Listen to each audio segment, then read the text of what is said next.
అసలు anti ageing అంటే ఏంటి? సో బేసిక్గా సాగింగ్ స్టార్ట్ అవుతుంది, అండర్ ఐ పిగ్మెంటేషన్ స్టార్ట్ అవుతుంది.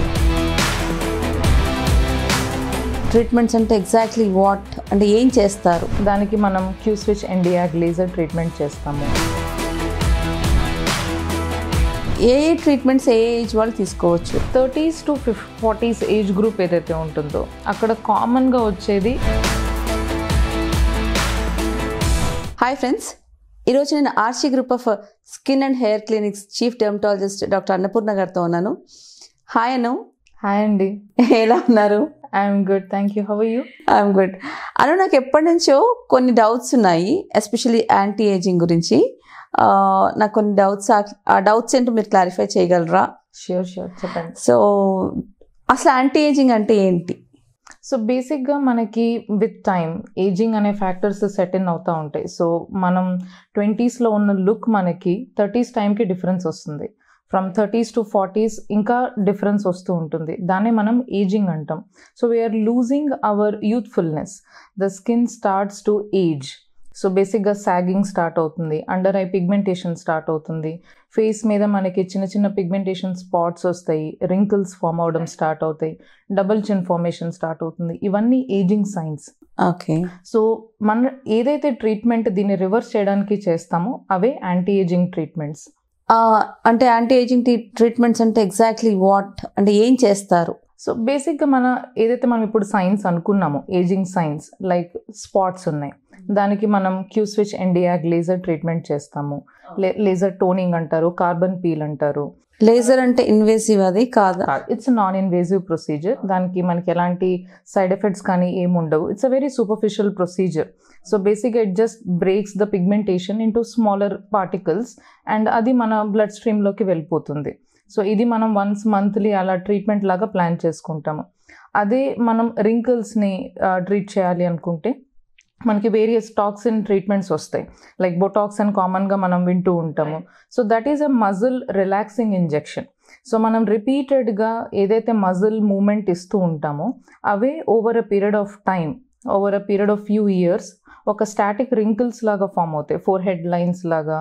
మనం నవ్వినప్పుడు మనకి స్మైల్ లైన్స్ లాగా ఫామ్ అయ్యి, so they start looking as a line on the face which is nothing but the wrinkle.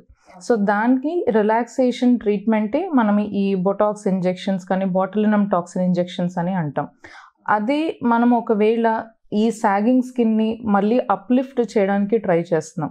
So దాంట్లో మనకి వేరియస్ ప్రొసీజర్స్ వస్తాయి. వీ హ్యావ్ అంటే ఎంత ఫ్రీక్వెంట్గా తీసుకుంటూ ఉండాలి సిట్టింగ్స్ అనేవి? ఈ బొటాక్స్ ట్రీట్మెంట్ ఏదైతే ఉంటుందో అది once in 6 months or once in 4 months. Depends upon the patient లాగానా? It depends on the patient. So ఒకసారి మనకి కొంతమందికి 4 monthsకే అవి న్యూట్రల్ అయిపోతాయి. సో అప్పుడు వాళ్ళకి వన్స్ ఇన్ 4 months ఇంజెక్షన్స్ ఉంటుంది. కొంతమందికి వన్స్ ఇన్ 8 months రిక్వైర్మెంట్ ఉంటుంది. Once in 8 months, after every 8 months? Yes. Oh, it's a continuous process. It's a continuous process. It's mainly like a maintenance treatment లాగా. అదే మనం సాగింగ్ని reverse చేయడానికి మళ్ళీ uplift చేయడానికి మనం ట్రై చేస్తుంటే, సో దాంట్లో మనకి ఒకవేళ వాల్యూమ్ లాస్ వల్ల సాగింగ్ వస్తే మనం ఫిల్లర్ ఇంజెక్షన్స్ చేస్తాము. ఒకవేళ స్కిన్ లెవెల్లో మనకి సాగింగ్ ఉంది అని అంటే మనకి ఎనర్జీ బేస్డ్ ట్రీట్మెంట్స్ ఉంటాయి. దాన్నే high intensity focused ultrasound treatment, HIFU అని కూడా అంటాం, లేదంటే రేడియో ఫ్రీక్వెన్సీ స్కిన్ టైట్నింగ్ ఉంటుంది. సో ఇవన్నీ ఏంటంటే they are a kind of energy which is converted into heat and that thermal energy causes contraction. అంటే ఏదైతే మన స్కిన్ లేయర్స్లో బ్రేక్ డౌన్ అయిందో ఆ కొలాజన్ రీమోడలింగ్ చేసి టైట్నింగ్కి హెల్ప్ అవుతుంది. So that is how it helps in reversing the ageing process. Okay. So doctor అన్న, దీనివల్ల ఏమైనా సైడ్ ఎఫెక్ట్స్ కానీ ఏమైనా ఉంటాయా? So in case if proper trained person is doing, then most of the times ఇవి చాలా safe procedures, hardly any complications. But any procedure, if it is not done by a trained person, then it can always lead to complications. Exactly. So these days, unfortunately, most of the untrained people are doing these procedures. And people kuda, the way they are going into the marketing thing, so వాళ్ళు వెనక credentials ఏంటి, చేసే person degree ఏంటి అని కూడా చూడకుండా they are just going randomly with these people and they are ending it with complications. So most of the times what I want the patients to know is, first know what are the credentials of the person who is giving you any kind of treatment. Not all cosmetologists are doctors. Some people are just therapists, and వాళ్ళు చూసి వాళ్ళు ఈ treatments నేర్చుకుని they start doing it. So people should not fall in that particular trap. So complications always happen in the hands of untrained people. So if it is done by a proper person, then most of the time these are very safe procedures, and even if a complication happens, oka trained person eppudaina dani reverse cheyagalge capacity ఉంటుంది. So it's not just about who is doing the treatment or how a treatment is done. The moment if something goes wrong, whether the person is capable of enough to reverse it, that is very important. So adi oka important point ఏంటంటే you should get it done with a trained person. Yeah. So doctor Anu, ఇప్పుడు Botox గురించి చెప్పారు, అలాగే fillers అంటే ఏంటి, దాన్ని ఎలా use చేస్తారు, దేనికి యూస్ చేస్తారు? సో ఫిల్లర్ ఈ మధ్య చాలా కామన్ అయిపోయింది కదా ఫిల్లర్స్ అనేది, అందరూ చేయించుకుంటున్నారు. సెలబ్రిటీ కానీ నార్మల్ కాలేజ్ గోయింగ్ కిడ్ కానీ అందరూ చేయించుకుంటున్నారు. What exactly is filler? How does it work? Filler అనేది బేసిక్గా ఏదైతే మనకి వాల్యూమ్ లాస్ ఉంటుందో, ఎక్కడైనా సరే మనకి అండర్ ఐ దగ్గర డిప్రెషన్ లాగా ఉంది, లేదంటే మనకి చీక్స్ దగ్గర సంకెన్ లుక్ ఉంది, అది ఈవెన్ గా స్ప్రెడ్ అవుతుందా? ఈవెన్ గా స్ప్రెడ్ అవుతుంది. లేదంటే చిన్ చాలా స్మాల్ సైజ్ లో ఉంది, లేదంటే పోస్ట్ రైనోప్లాస్టీ మనం నోస్ కొంచెం ఆగ్మెంట్ చేయాలనుకుంటున్నాం, లేదా నోస్ లైన్ కరెక్ట్ చేయాలనుకుంటున్నాము. ఓ, నోస్ రైనోప్లాస్టీ తర్వాత ఫిల్లర్స్ తో కరెక్ట్ చేసుకోవచ్చు. ఎస్. సో ఒకవేళ మనకి పోస్ట్ రైనోప్లాస్టీ, ఒకవేళ మనకి కొంచెం టెంపరీ డిస్టర్బెన్సెస్ ఉన్నాయి అండ్ సర్జికల్ కరెక్షన్ చేసేంత డిస్టర్బెన్స్ లేదు అన్నప్పుడు ఈవెన్ మనం నోస్ లైన్ కరెక్షన్ కూడా చేయొచ్చు.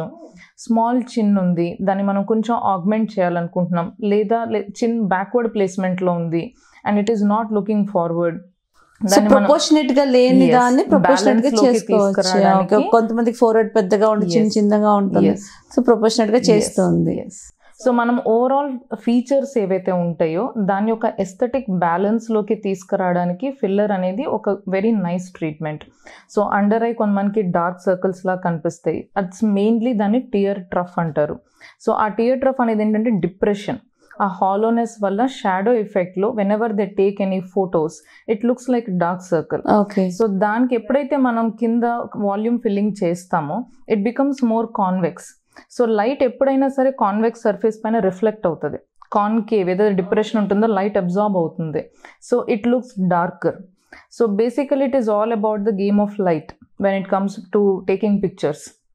సో మనం ఎప్పుడైతే ఫిల్లర్ ప్లేస్ చేస్తామో so it looks like an evenly balanced face. So in the same process after 40s or 45 ఒకవేళ మరీ డీప్ సాగింగ్ వచ్చింది అన్నప్పుడు మనం ఎప్పుడైతే ఫిల్లర్ ప్రాపర్ ప్లేసెస్లో ప్లేస్ చేస్తామో మనకి అది అప్లిఫ్ట్మెంట్ కూడా తీసుకొస్తుంది. బట్ వెరీ డీప్ సాగింగ్ ఉంది like post 55 or 60, then filler is not the right option. అలాంటప్పుడు either we go with invasive procedures like thread lift or a plastic surgeon will go for a facelift. Fillers ఏ age నుంచి చేసుకోవచ్చు? So కొంతమందికి even 23-24 అప్పుడు కూడా వాళ్ళకి genetic గానే సంకెన్ ice ఉంటాయి, లేదా చిన్ బాగా రెట్రోగ్రేడ్గా ప్లేస్ అయి ఉంటుంది, లేదా చాలా హాలో చీక్స్ లాగా ఉంటుంది. సో వాళ్ళకి ఆ ప్రపోర్షనేట్ ఫీచర్స్ ఉండవు. So at that time also if they are not feeling good about themselves they can go for this procedure. Just like కొంతమందికి కొంచెం పళ్ళు ఎత్తుగా ఉంటాయి, వాళ్ళు బ్రేసెస్ వేయించుకుంటారు in order to make it more balanced look కోసం. Similarly these procedures also are to get a balanced proportion of the face. So a lot of people think these are the procedures actually only very informative. నేనేమనుకున్నాను fillers అంటే only lips plump గా కనిపించడానికి చేసుకుంటారు. ఈ మధ్య social networking sites లో చూస్తున్నాం కదా ప్లంప్ లిప్స్, దానికోసమే అనుకున్నాను. సో ఫిల్లర్స్ దీనికి కూడా ఉపయోగపడతాయి అన్నమాట. జస్ట్ లైక్ మనం కొన్ని ఫీచర్స్ మనకి బాగున్నప్పుడు వాటిని ప్రపోర్షనేట్ కి తీసుకురావడానికి ఎలా అయితే మనం చిన్న చిన్నవి చేయించుకుంటామో these all fall in that category. It's not that only augmentation purpose ke kaakunda we can also use it to bring that harmony on the overall features of the face.